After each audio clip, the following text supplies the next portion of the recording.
एक प्रसिद्ध ज्योतिषाचार्य ने अपनी ही जन्मपत्री देखी। उसमें लिखा था कि उनकी मृत्यु जल में मगरमच्छ से होगी। ये सुनकर वे तुरंत अपनी सारी संपत्ति बेचकर रेगिस्तान में जाकर बस गए। जहां जल ही नहीं तो मगरमच्छ कैसे मिलेगा। धीरे धीरे उनका यश फैलने लगा। उस समय छोटे छोटे राज्य होते थे। एक राजा ने उनके पांडित्य को देखकर उन्हें अपना कुल पुरोहित बना लिया। उसी समय महारानी गर्भवती हुई और वर्षों की प्रतीक्षा के बाद एक राजकुमार का जन्म हुआ।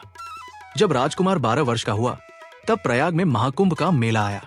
उसने पिता से कहा, मैं भी कुंभ स्नान करना चाहता हूं।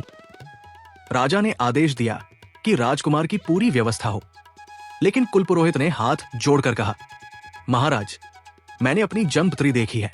मेरी मृत्यु जल में मगरमच्छ से होगी, इसलिए मैं वहां नहीं जा सकता। राजा ने समझाया, आप निश्चिंत रहिए, हम गंगा यमुना दोनों ओर जाल बिछवा देंगे। बीच का संगम पूरी तरह सुरक्षित कर देंगे।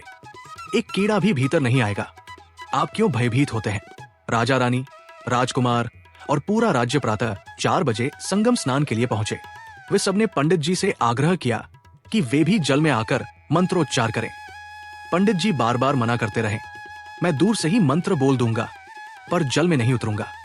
पर राजा ने आग्रह पूर्वक कहा, जब हम बार बार विनय कर रहे हैं तो आप हमें अस्वीकार क्यों करते हैं?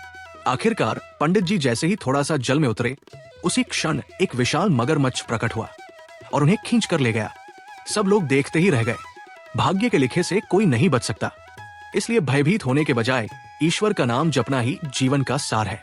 भगवान का भजन अभी से करो ताकि पाप कर्म मिट जाएं और आगे का मार्ग मंगलमय बने।